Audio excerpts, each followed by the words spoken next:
It's no secret that social media isn't good for you, right? We see all of this news about it, and today we're going to be discussing how algorithms truly influence us, not only individually, but as a society as a whole. In this video, I'll be taking you through a progression of 4 different stages, finally ending with a final lesson that I think is important for why we should approach this problem and how. And this is going to be going off of a few ideas we've discussed in the past, so I highly recommend checking out the recommended videos when I do bring them up. So with that out of the way, let's jump right in. So let's start with an introduction into what we're going to be actually talking about, which is what is an algorithm, right? An algorithm is, without any conventional definition, the process and methods in which it is the process and method in which a social media company or a process decides how to get things done. Whether this be a certain set of directions for baking a cake over and over, or whether it be a certain computer program that tries to get one initiative done. An algorithm is a very, very powerful way to get things done automated and to maximize output using some sort of machine learning technology. Algorithms have been around for a while. That's the first thing I want to get out of the way. These aren't something new. However, as of the recent 2010 social media era, there's been more and more predatory use of algorithms. So what does this mean? This means that algorithms are used not only to benefit the amount of content or type of content, but to also prey on the psychology and the internal drives we have as humans and use that to maximize revenue, profitability, etc. And we're going to go into some examples of how this manifests and then go into negative social impacts of such, the real world consequences, and then what can we do about this, or what should we do? So let's first go over some examples of algorithms. So some websites or sites you might know that use algorithms would be Facebook or Instagram, YouTube, TikTok, right? All of these different social media sites, and these utilize an algorithm, as we see here in this graph, which I cannot pull up for some reason, that they have a certain different approaches to deciding what's important. Recency, interest, personalization, connections, and format. So, and then engagement, which is the most important. So under engagement, you see here that Facebook pushes highly interactive content. What does this mean? This means that this is content with a lot of likes, follows, controversial even, shares, anything that'll increase ad revenue, because when more people click on something, when more people interact, it signals to Facebook or YouTube or whatever, right, that this content is valued and therefore it should be pushed to other people, and the cycle continues to repeat. Otherwise, you have recency, personalization, which is all really not as really relevant. Interest and engagement are the two most important things. But here's what matters. What is engaging? What causes the most reaction? It isn't good things. It isn't happiness. It isn't positivity. And it definitely isn't uplifting messages. You need to have the interest in those things specifically for those to be targeted towards you, which is what the algorithm already gives us. What it actually does prioritize is negative media, hate, anger, all of these different things that make it so controversial and that makes people want to click, that makes people, a little bit angry inside when they first see the video, that makes them want to click on and interact and like or dislike and share and comment, right? And this is a overarching theme that goes across all sorts of social media sites. I do this myself. I do admit my last few video titles and thumbnails have been more evocative because I want to get more of my content out there so I can get more response from the public. And to achieve such things, I want to make things more, not inflammatory as such, but more, attention grabbing. Not just a boring lecture, but something that might be more interesting, something that might be more personal, emotional. You need to hit all of these different points to actually get this to happen. Now, I have a friend that works on algorithms, and yes, this is the main thing. It's all about attention. And we'll get into why this matters very soon. And this matters even more with apps like TikTok, which are infamous for being short-form videos. So, right, short-form content is especially more susceptible to this kind of thing because you need to hold someone's attention for a longer period of time in the market where everything is short. So, relative to the size length of the videos on the TikTok market, you need to be really appealing, or else they're just going to swipe to the next one or scroll or whatever, right? And this is what the algorithm allows you to do. It allows you to choose what's most appealing to people and then push it out to other people, which generates a certain, I'll say, like field, right? Excuse me, a field of influence that has to do with one sort of tone or mood or vibe, and that's a lot of times hate and anger and controversialness, because that's what people care about and we're naturally inclined to like. And from this, we get into the negative social impacts. So we've heard all over the place that social media isn't good for us, right? You have these studies, even internally from Facebook, saying that they're not really good for example, body image for young teen girls, right? And you see self-reported studies, you see mass surveys done by, for example, Huffington Post, as we'll get into right now. And I guess we could discuss this. Excuse me. What do I not? Yeah, this one first. So self-reported effects of social media from Huffington Post, which say that 80% report that it's easier to be deceived, and 50% of people report that social media has negative effects on relationships. And relationships make up the crux of human life. After all, humans are social beings, and our relationships and social networks are extremely important to not only our own health, but our mental health, right? So when you degrade these, as the self-reported study suggests, social media is degrading some of these things because it's not only changing the way we interact with others, it's completely cutting it out in some situations. In addition, you also have, you have more severe effects on people who are already not emotionally, who are not doing very well. Their well-being socially is low. And the people who already have low social emotional well-being, as via this TrueList survey, we can see that those people, the most vulnerable people of our mental health population, are being affected disproportionately compared to those who are maybe able to do social media more responsibly, or who have priorities outside of that, or are able to simply fight off negative effects. So those statistics, of course, aren't all encompassing, but I wanted to show you some numbers out there about how social media is affecting not only my generation, but all people negatively. There was a study I wanted to bring up, but there's no space on this on the OBS source I'm currently using with the resources.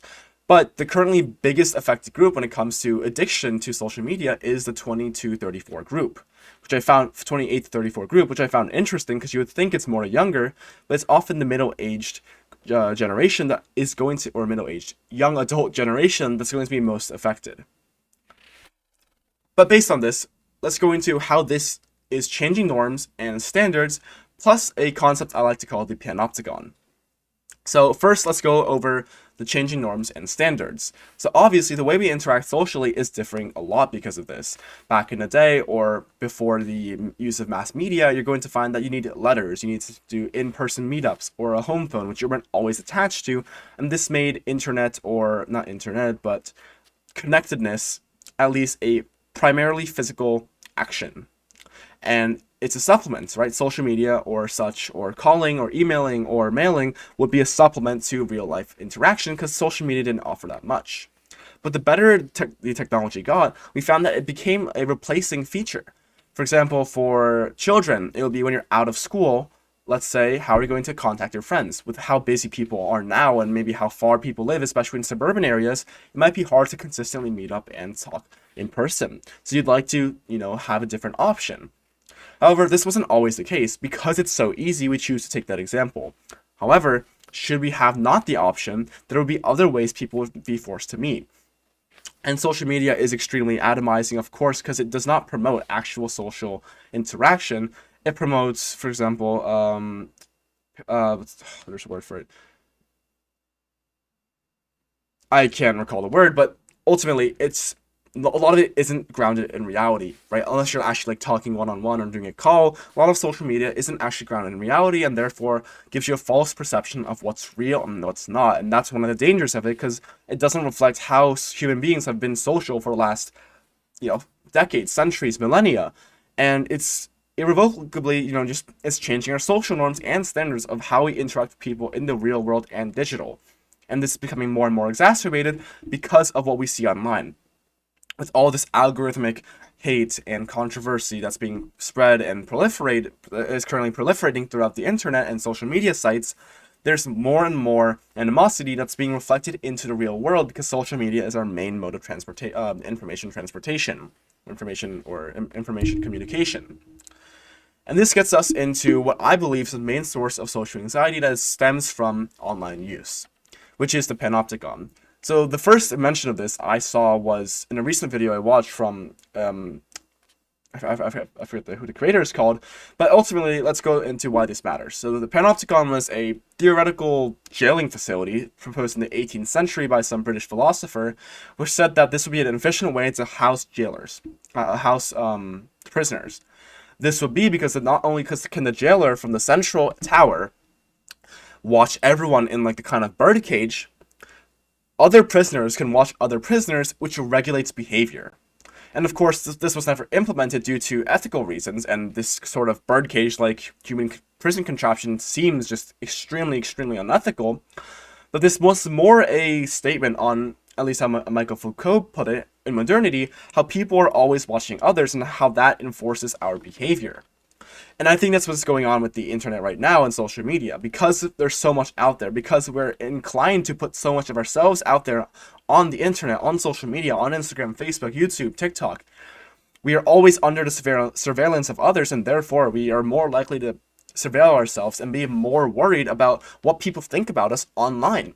And what this does is you're always being concerned about what other people think of you, and there's a whole new medium to do so, and it's always out there, and you have constant access on our cell phones, right? You're gonna create a more anxiety-induced civilization or society because there's so much more surveillance going on, internal, person-to-person surveillance that you're not even realizing. There's so many people looking at what you do, looking at what you say, without yourself even realizing it. For example, when I first started this channel, I expected no views. This was a project for high school, college, and whatever, but now, like, I'm getting a lot of viewers. I'm getting these new ideas. I'm getting people who troll, people who just say random things in the comments, and still, that is something unexpected. But it really shows how even someone like me, who didn't have a following, who didn't have a basis, who has no personal relations with my community, is able to get surveilled like such. So obviously, there is some sort of panopticon going on virtually that allows everyone to be regulating others. And the reason why this works is because of the addiction economy. Algorithms do what works best for the human psychology. That's what makes it a whole field. That's what makes psychology important for computer science people when they're going into algorithms, right? When it comes to social media. Because you need to do whatever keeps people on your site the longest, because that can generate the most ad revenue once people see your investability and how many people are on your platform and for how long. And that's fueled the addiction economy. Right? So many people believe that, they need to be online, that they feel a fear of missing out, as one of our statistics said, and this fear makes it so you're constantly online, right? If you're not online, but everyone else is, obviously there's a severe pressure you have. Even if you want to get away from negative social impacts, there's only so much you can do, especially in 2025, where a phone is necessary for everything, where people expect you to have a certain social media account. And these different factors go into this addiction economy, which only reinforces the panopticon, which requires everyone to be cooperating and surveilling others without themselves even knowing it. And this gets us into the real world consequences. Social media algorithms which only prioritize, engagement and whatever gets you the most clicks, views, engagements, is going to lead to disastrous consequences. And this isn't only at a micro scale. You might think this only has to do with the individual, how you feel about yourself, body image. But it can also go into things such as we'll get into right now, the Myanmar Rohingya genocide. In 2017, there was a severe, basically, ethnic cleansing movement from, I believe, Buddhist to the Rohingya minority Muslim population. And this was basically an event where the military, I think the Myanmar military went in and did brutal persecutions, right? We're talking mass killing, rape, all of these terrible things, things akin to what we saw centuries ago, right?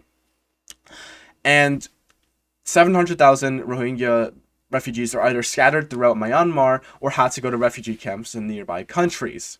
But why was this possible? How was this not noticed before, and how did they actually organize? Myanmar is not known for being a developed country. In fact, it's one of the least developed countries, stability-wise, government-wise, economically-wise, due to their very, very rough past. But they managed to congregate this in such a large manner. And how is this possible? And the answer is due to the Facebook algorithm. Basically, without any oversight, without even ignoring the cries of people from that time or from that area who were asking Facebook to look more into this, to regulate their algorithm, these things happened. And this is because via this Facebook Suggest features and the very content that is recommended to you in these areas, people were able to join radical groups and were invited to Facebook groups where they were able to find people who are not, maybe not even that like-minded, but they were able to be brainwashed into becoming someone who supports this sort of action. I mean, the Myanmar military was able to also effectively get mass, basically, propaganda out because it was the most controversial, it was the most inciting, it was the most, profitable for Facebook, honestly.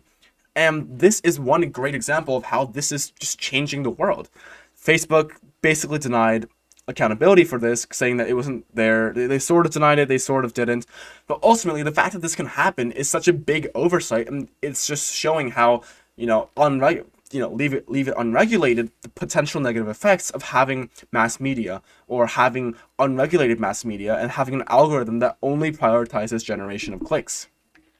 That being said, we want to go back into the addiction economy and the mental health detriment. This has already been made clear through our Gen Alpha is Cooked video, right? Which I will refer you to now, that currently the social media and just general atomization and mental health problems are becoming more and more clear with each generation that passes, each year that passes.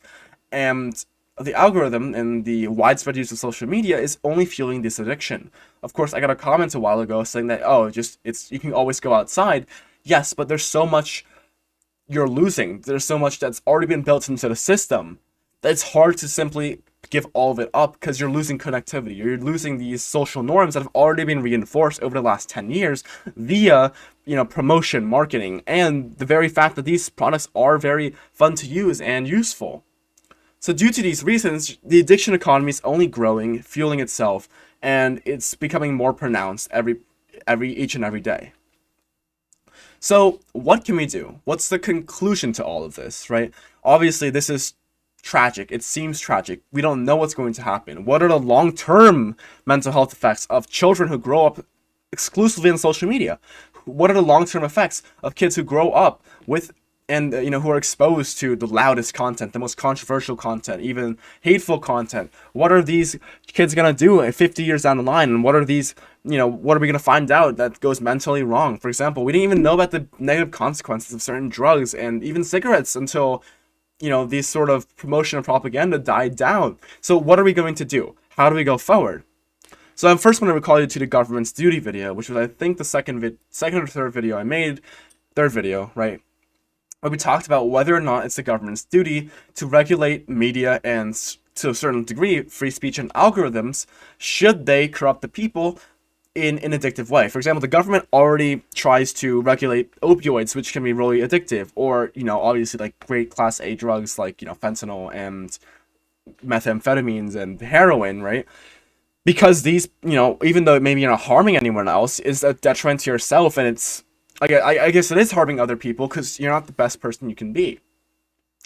So therefore, the government already has a role in, mixing around with stuff like this. So why shouldn't they go into algorithms? Now, this is an interesting case because depending on how you interact with an algorithm, certain cases of certain speech might be limited because they're not popular or because they're too inflammatory. And that's where the free speech component goes in, and that's where we discussed in episode 3 of our channel whether or not it's the government's right to do this, at least in America or other liberal democracies.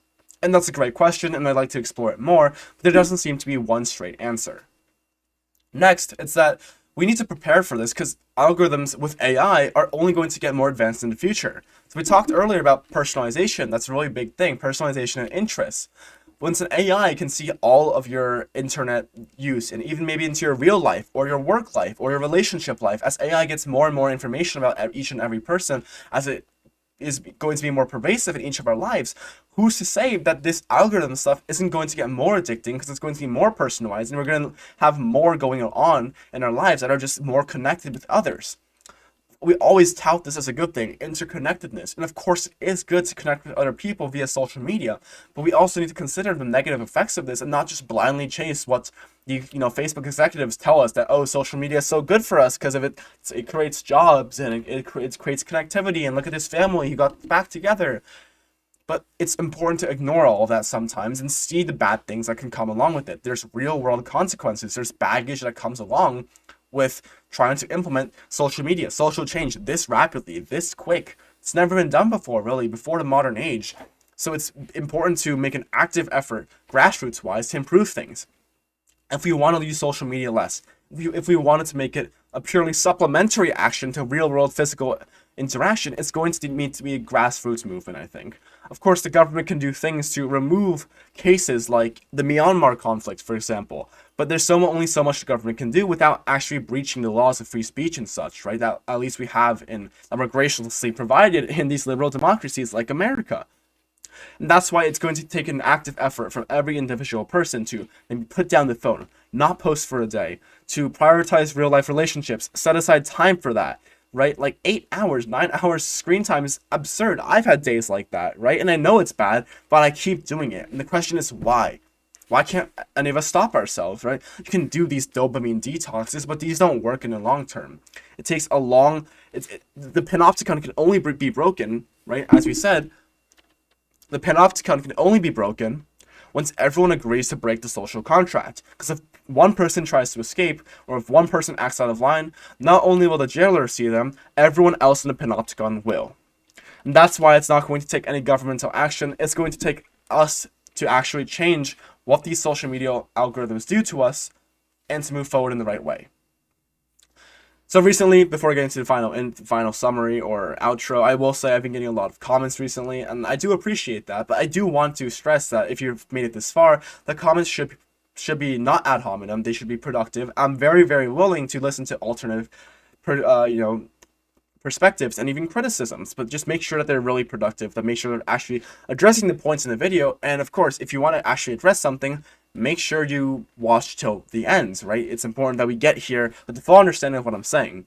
The imperialism video, I had someone continuously just talk about how imperialism was bad, and it was just during that time it was bad, but that wasn't the point of the video. At the end of the video, we came to say that imperialism was a good thing historically, because all things are good in history, right? All good things are good in history because they always lead to something else. And maybe we haven't seen the full fruits of that labor yet, but it's not like things are uniquely bad. Maybe some nationalist stuff. For example, like I know as a Korean, and I know in very Indian friends close to me, Korean and Indian nationalists go quite insane when it comes to Japan and Britain. So when it comes to just uniquely villainizing these groups, such things do exist. So I want to just say that we want to break out of that stuff and have a more productive conversation in the comment section down below.